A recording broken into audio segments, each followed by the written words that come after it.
Hello, my name is Andrew Gary, and welcome to Seismic Soundoff, in-depth conversations in applied geophysics. In this episode, Scott Singleton discusses why you should attend the 2022 Unconventional Resources Technology Conference in Houston, Texas. URTeC is a premier event focused on the latest science and technology applied to the exploration and development of unconventional resources, with special emphasis on integrating multiple disciplines. Scott breaks down why every geophysicist should attend URTeC. Additionally, he highlights the value and knowledge engineers bring to land-based oil and gas exploration and why the multidisciplinary nature of this conference is the future of the industry.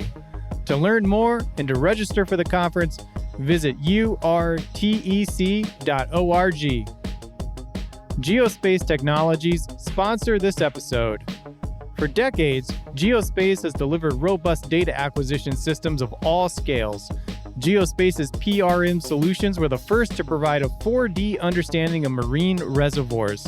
Today, Geospace leads with Optoseis fiber optic sensing technology for reservoir monitoring. Recently, the company launched a reduced sensor footprint solution using compact phased array technology for passive monitoring of microseismicity, known as SADAR. Learn about the latest advances in reservoir intelligence at geospace.com. And now my conversation with Scott Singleton. So the Unconventional Resources Technology Conference, or URTeC, it's coming up June 20th through the 22nd. So what is URTeC, and why should the person listening to this episode right now attend this conference? So URTeC, basically, it's like a decade old now, right? So it was initiated as the companion piece to OTC, which everyone knows is like, about the most, successful conference, known to man type of thing. So, and URTeC has grown by leaps and bounds too. Its mission is to take care of the land-based part of oil and gas exploration and production. So being that, it is the place to be if you are a service company, an operator, academia, government, anything that has to do with land-based oil and gas exploration and production. URTeC is the place to be. That includes whether you're a manager or a technical person. And the reason is because if you're a manager in the land-based operations, you kind of need to know what the pulse of the industry is. We've just gone through the second oil crash in just over a half a decade, 2 years of pandemic shutdown. The entire industry is changing. And so if you're a manager and you're responsible for land-based operations in any way, shape, or form, you need to be in the pulse of the operations. And URTeC is the place that captures all of that. And if you're a technical person, well, the answer is the same as any conference. Image, for instance, for G&G and SPE's conferences as well. If you're a technical person and you're in unconventionals, you owe it to yourself to keep up to date with the advances in the technology that have happened in the past several years. So it is the place to be, and we look forward to seeing everybody, all the G&G people, particularly SEG members, which we're trying to get more out there. We look forward to seeing you there. Yeah, we're going to pick back up in a little bit, kind of the latest technology and the latest developments of the industry in general. But one of the things I noticed in looking over the organizations that are sponsoring and endorsing is that it is just a wide range. You have Image with SEG and AAPG, but URTeC has 10 plus. Could you highlight a few of these sponsoring and endorsing organizations for URTeC? You mentioned Image, and I mentioned Image as well, being a geophysicist and involved in our conferences. Image is, the place to be for G&G people. URTeC has an additional component, and that's the engineers. That's SPE. So that is because the philosophy of the URTeC committee is integration. We believe steadfastly that we are not going to solve this unconventional problem, which is exploration and production, by just honing in on our own individual technologies. We need to be integrated and have a unified, collective, collaborative approach to solving this issue. So that's why the three sponsoring organizations, of course, are SPE, SEG, and APG, but we have a host of others that are peripherally involved in this whole network. And I'd like to highlight just two of those who are major endorsing organizations. One is ARMA, which is the rock mechanics people. They have their own theme in our conference, and they have one of the special sessions as well. And the other is SPWLA, which is the petrophysicists. So these are people who are associated with everything we do, but are just a sort of a subset. SPWA also has one of the themes and has one of the special sessions. So we value all the components that go into making the collective good for oil and gas exploration and production. And that's our mission here. I want to kind of pull together that thread that you've had in those two responses there. What would you say is the overall goal of URTeC? The overall goal is to provide an environment so that all technical professionals, as well as organizations, management, government, academia, can come to one place and have all the components present to figure out how to explore and produce unconventional resources. And so the theme, that whole general sort of concept can be categorized as collaboration and encompassing everybody in one sort of environment. So that's our philosophy, and that's our collective, that's what we hope to achieve. So let's drill down a bit into the program. You serve as one of the program chairs for URTeC. Could you please provide an overview of what attendees can expect from the technical program? Yeah, so the technical program, the organizational structure is built around themes, as I used that term before. And this year we have 10 themes. Those themes are basically split in half between engineering related focus and G&G related focus. So the geophysicist, SEG, we have a theme that is primarily devoted to things that we just take, for granted type of thing. The geologist at APG has a theme that's the same. So there also is a couple other themes that are highly desired, one of which is the AI, ML, machine learning people. I think this is probably only the third year we've had this as a theme. And in that time, those guys, those sort of upstarts, have gone from a new theme to one of the 2 or 3 highest attending themes in that whole place. So that tells you the value that people put on that technology. It's definitely up and coming. The other big thing that is the single most popular theme in the whole program is the Operators Forum. And that we impose strict guidelines to that. And that, I was telling you about integration. Presentations in that theme must be integrated. They must talk about all the components, and they must be presented by an operator. That's why that theme is the most popular theme that is in this conference.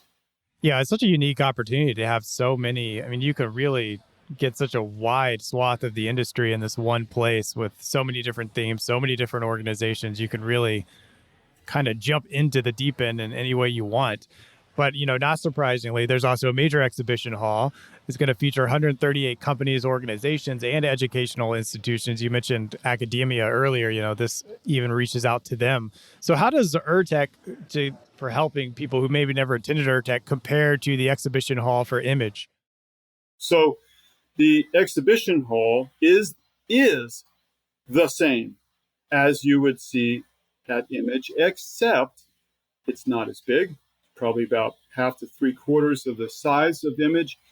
The second thing is, because we have SPE there, then we have vendors or exhibitors who are engineering related. This is important. It goes along with our theme of integration, but it means that G&G folk who go to this conference, instead of wandering around an exhibit hall and seeing people that they're probably really familiar with, they see some vendors they might not be familiar with, but really need to get familiar with if they're going to understand what engineering brings to the table. And engineers, conversely, need to understand what G&G brings to the table.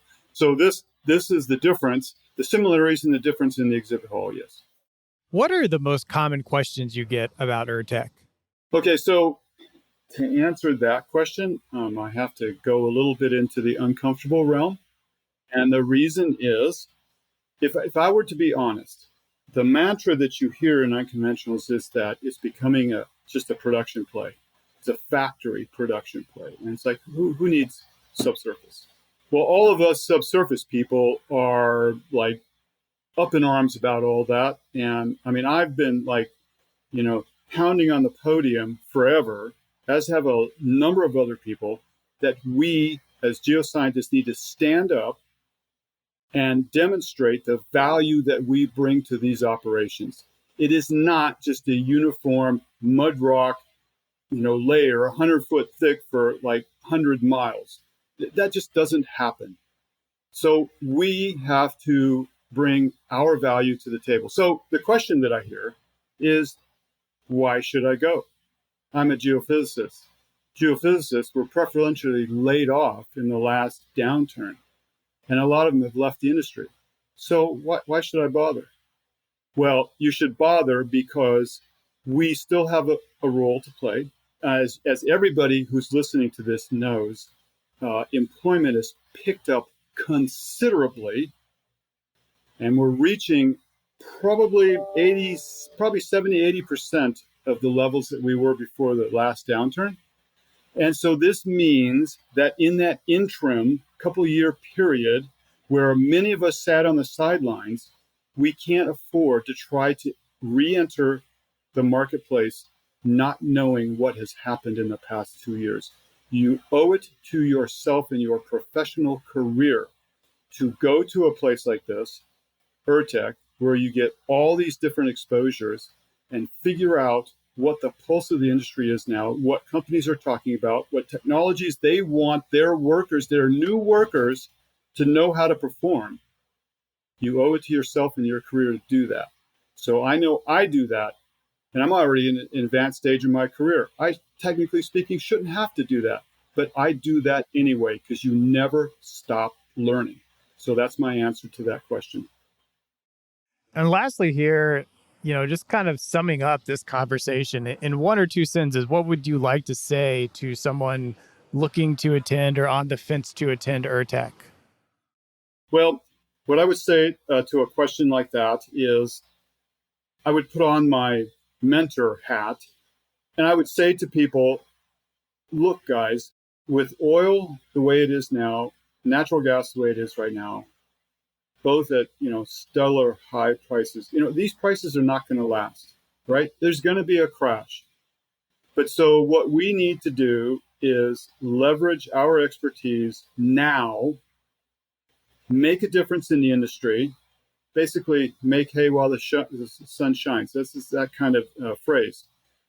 So get with it. If you're employed, great. You need to keep the pulse of the industry so that you choose technical paths or management paths within your company that is going to do you in good stead for the future. If you're not employed, then you need to understand what the technical disciplines that are desired nowadays among employers so that you can become employable. And the way to do that is to go talk with all the other experts in the industry who are conveniently collecting in one place and all talking about this topic. So this is the conference to be at, looking forward in our industry into the remaining portions of this peak in our cycle. So that would be what I would tell people. Scott, I appreciate you talking about URTeC and sharing that. Again, that's coming up on June 20th is when that starts, and we'll have all the links in the show notes for that and hope people can get out to that and start getting back to conferences and meeting with people and learning new things. And Scott, again, thanks for sharing a little sneak peek behind what to expect there. Yeah, thanks for the invite, Andrew, and I look forward to seeing everybody out there. SEG produces Seismic Sound Off to benefit its members, the scientific community, and inform the public on the value of geophysics. To show your support for this show, please leave a 5-star review on Apple Podcasts and Spotify. Simply go to Seismic Sound Off on Apple Podcasts and Spotify on your phone. It takes less than 5 seconds to leave a 5-star rating and is the #1 action you can take to show your appreciation for this free resource. And follow the podcast while you are on the app to be notified when each new episode releases. Original music created by Zach Bridges. This episode was hosted, edited, and produced by me, Andrew Gary at 51 Features. The SEG podcast team is Jennifer Cobb, Kathy Gamble, and Allie McGinnis. Thank you for listening. This is Seismic Sound Off, signaling off.